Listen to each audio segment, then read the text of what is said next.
ভাবছো তো এত সুন্দর জায়গায় কোথায়? দাঁড়াও, সবই বলছি ভিডিওতে।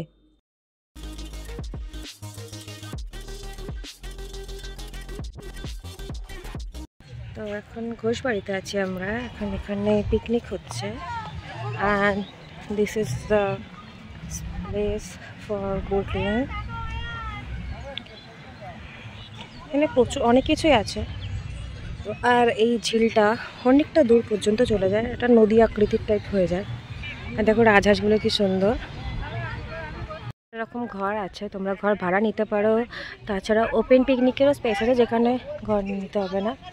আর এখানে আমার মা এখন সর্ষে খেতে যাওয়ার প্ল্যান করছে, বিকজ অন্যবার যাওয়া যায়, এখন আটকে দিয়েছে ওই রাস্তাটা। ঘোষবাড়িতে আসতে হলে তোমাদের হাসনাবাদের ট্রেনে উঠতে হবে এবং অনন্তপুর বা মধ্যমপুর যে কোনো একটি স্টেশনে নেমে টোটোতে উঠে যদি বলো ঘোষবাড়ি যাব, তাহলে তোমাদেরকে থেকে ওরা 10 থেকে 15 টাকা নেবে, নেমে তোমাদেরকে নামিয়ে দেবে।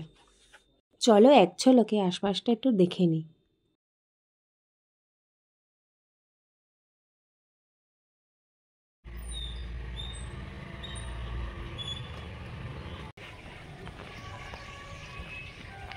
Please aquarium.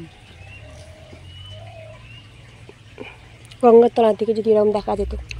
আমি এখন চলে এসেছি এদের ছোট্টখাটো একটা জুয়ের ভেতরে। এখানে কিছু কিছু পাখি আছে, গিনিপিগ, খরগোশ, স্পেশালি এমু পাখি আছে। এ বাবা,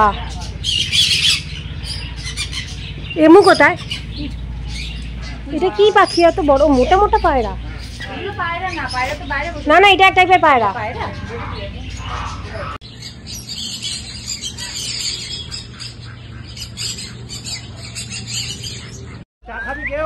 এখান থেকে খেও না কাকু, ওই দিকে। দাদা হাত ছড়া, হাত ছড়া, হাত ছড়া, ঠোকর মারবে। কি ব্যাপার? হ্যাঁ, ওরে বাবা রে, কি ব্যাপার? দাও তো কিরম আওয়াজ শীষ শুনে করছে। কি ব্যাপার? দাও বাবা।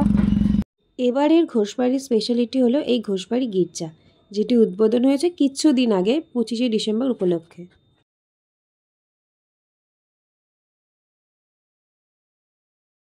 বলে রাখা ভালো, এর ভেতরে একটা শপিং প্লেস, একটা মার্কেট, রেস্টুরেন্ট, বোটিং প্লেস, পিকনিকের আলাদা প্লেস, মানে টাকা দিয়েও তোমরা পিকনিক করতে পারবে, টাকা না দিয়েও তোমরা ফ্রিতে পিকনিক করতে পারবে।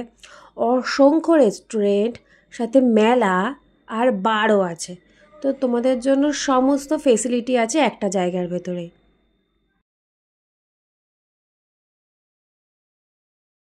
আর এখানে বোটিং করতে 30 টাকা করে লেগেছে পার পার্সন। ভালোই বড় লেকটা, ওখানে গিয়ে তোমরা বোটিং করতে পারবে। It's like a open picnic place. এখানে তোমরা পিকনিকও করতে পারো, তোমরা ঘুরতেও পারো, ছোটোখাটো অনেক কিছু আছে। কিন্তু মেনলি হলো একদিনে পুরোটা ভালো করে এক্সপ্লোর করা যায় না। তো আমি 2 দিনে ঘুরেছি, তাই জন্য পাটে পাটে তোমরা দেখবে 2 দিনের জামা কাপড় আছে, আলাদা আলাদা পরে আছি আমি। তো 2 দিনের ট্যুরটা একসাথে আমি এই ভিডিওতে মার্চ করে দিয়েছি।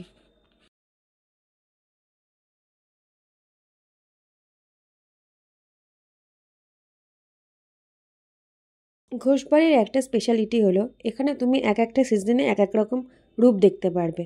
যেমন আমি ফেব্রুয়ারি মাসে গেছিলাম আগের বছর, তখন সানফ্লাওয়ার দেখতে পেয়েছি।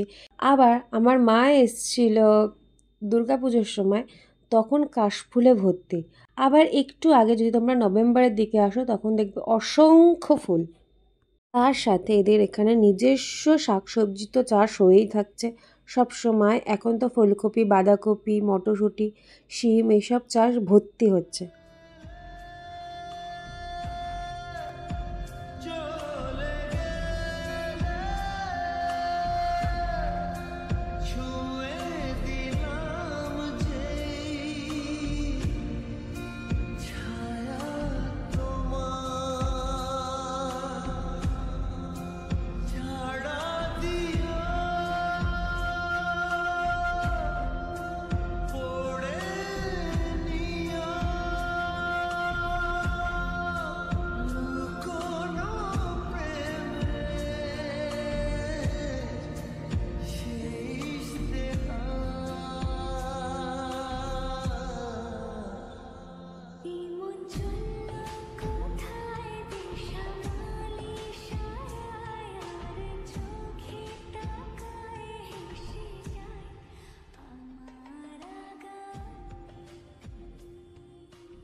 Yes.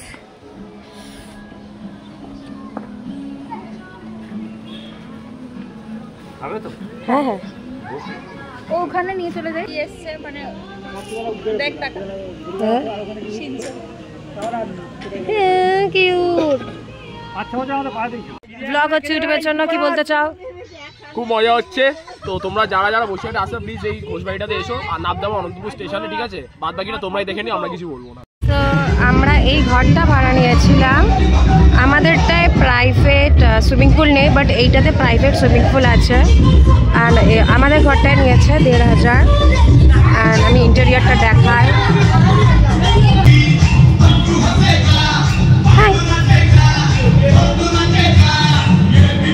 Room is nice. And একটা যেটা ভালো লাগলো, এটা হলো তোমাদের একটা ব্যালকনি, ছোট সাইজের, দূরেও মেলা হচ্ছে।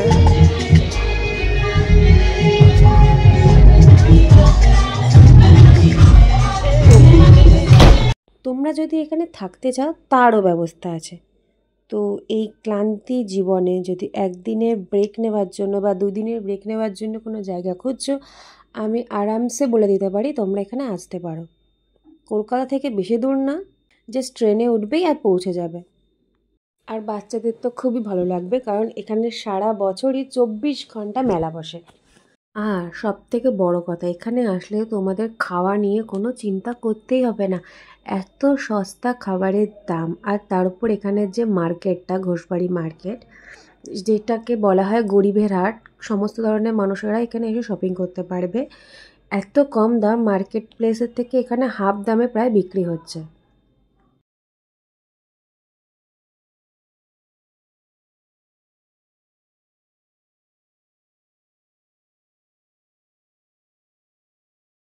সো আজকের জন্য এইটুকুই। দেখা হচ্ছে নতুন দিনে নতুন ভিডিওতে। আর সাবস্ক্রাইব করতে ভুলো না কিন্তু। Bye bye.